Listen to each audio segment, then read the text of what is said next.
Hey, welcome back everyone. It is now getting closer to the end of October, which only means that Tales of the Jedi is getting closer to its release on October 26th. That's going to have all 6 episodes debuting in one single night. That's going to allow fans to just binge the show from start to finish.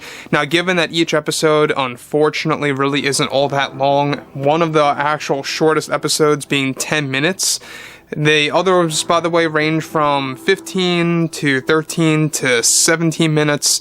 It's really very, inconsistent when it comes to how long the episodes are. But anyways, I digress. This is Mike Zero. Make sure to subscribe if you're new to the channel for future Star Wars updates. Also, by the way, guys, make sure to drop a thumbs up on this video to support the channel. I thank you all so very much for the kind support. It is greatly appreciated. Now, one thing about John, George, and Dave is that they are all cherry-picking from Star Wars Legends, making sure that Star Wars is indeed going to thrive and survive and really pick up from a lot of the fan-favorite aspects that he had approved back in the 1990s and the early 2000s.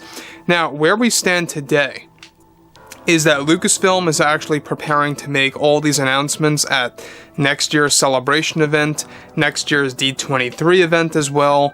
Those two are going to be very large for making things officially announced and really expanding the roadmap of the Star Wars universe. So with that being said and all, when it all comes down to what George Lucas recently did for one of the Star Wars shows, this is where things begin to really get elevated when it comes to the Star Wars universe and where it stands. Now, with that being said, of course, given that George Lucas is heavily involved with multiple projects as we speak, of course, given that both Favreau and Filoni are slowly beginning to bring back Star Wars Legends, it's noted that Disney executives are regrouping to course correct the franchise, starting with The Mandalorian Season 3. Now, it's noted, however, that most recently George Lucas made the ultimate call to recast one of the biggest Star Wars characters in the Star Wars universe that is now being made final for one of the upcoming shows that Favreau and Filoni are also attached to as creators. This is said to be for the Circle of the Wills series that will be live action and centered on separate story episodes, one of which is set to feature Sheev Palpatine and his turn to the dark side. Now, one of the episodes is set to focus on a young version of Palpatine before Plagueis turned him over to the dark side, and how it eventually leads up to all of that. Lucas recently made the ultimate call to recast Palpatine instead of using de-aging technology on Ian McDiarmid, since Lucas wants the role to be as realistic as can be. Now, let me just stop here quick before I get to the next segment. Obviously, I think that Lucas made the right choice, because if you're casting a young Palpatine, doing the CG could work and all, and it could very well be flawless with today's technology, but Lucas really wants a young Palpatine to be very much ultimately realistic and really just a real person, which is why he recently recast and is not using Ian McDiarmid with the de-aging technology and the CG tech.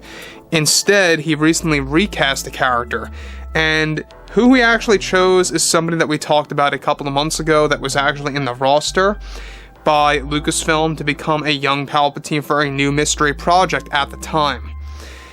Now, Lucas has chosen no other than actor Bill Skarsgård to portray the young version of Sidious that will be one of the 1-hour episodes that will feature Palpatine's fall to the dark side under the ways of Darth Plagueis.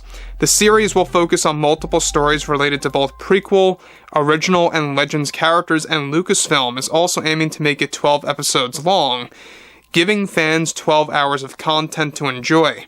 Favreau and Filoni are making sure that these will be full 1-hour episodes excluding the credits, which means fans will be getting tons of great material. Now, once again, here is one thing that I like about Favreau and Filoni, is that they are making sure that the Circle of the Wills series is going to basically have full 1-hour episodes. It's not going to have 40-minute episodes or 48-minute episodes. It's going to be full 1-hour chapters, so to speak. And that's actually excluding credits. So that's good news, the fact that Favreau and Filoni are doing something like that to that degree. However, where we are today is that everything related to George, basically recasting Palpatine, some fans may have problems with that, other fans may not. I, however, think it's a great move because, let's just say this, I would have supported Ian McDiarmid getting de-aged. I don't mind that at all. But getting a real actor on board that actually can mimic the mannerisms of Ian and the character of Palpatine and really pulling it off, as long as they can do that, I'm totally on board. And I do have full faith in Bill Skarsgård for doing something so sinister like that, of really emulating the character of Palpatine. For those of you that don't know who he is, he played the Pennywise character in It. He played a handful of other, villainous roles before in the past.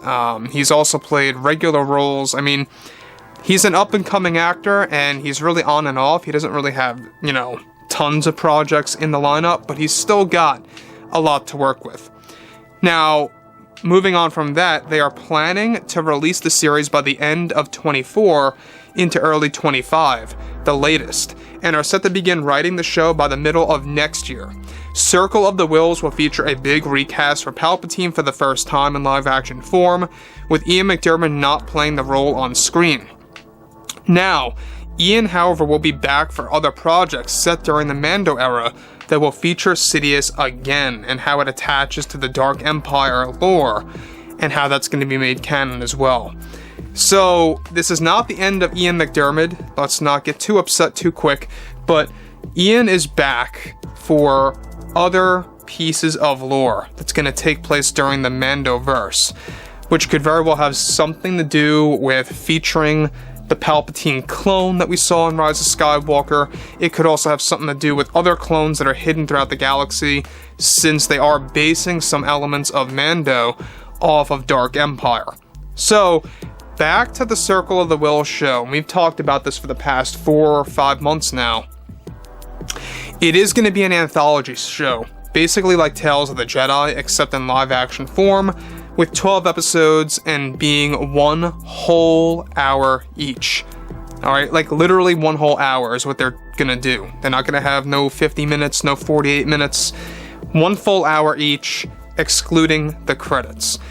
And that's great. I mean, that means 12 hours of material that's going to feature prequel trilogy characters, original trilogy characters, and even, yes, individual stories about Legends characters coming into the equation.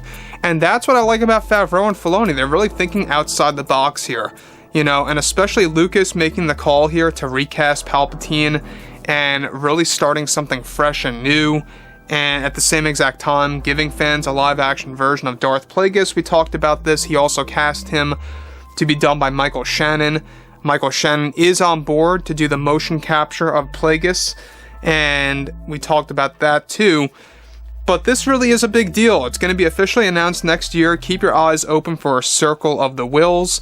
And if you guys did enjoy the content for today, make sure to drop a thumbs up on this video to support the channel. I thank you all so very much for the kind support, and I'll catch you guys next time.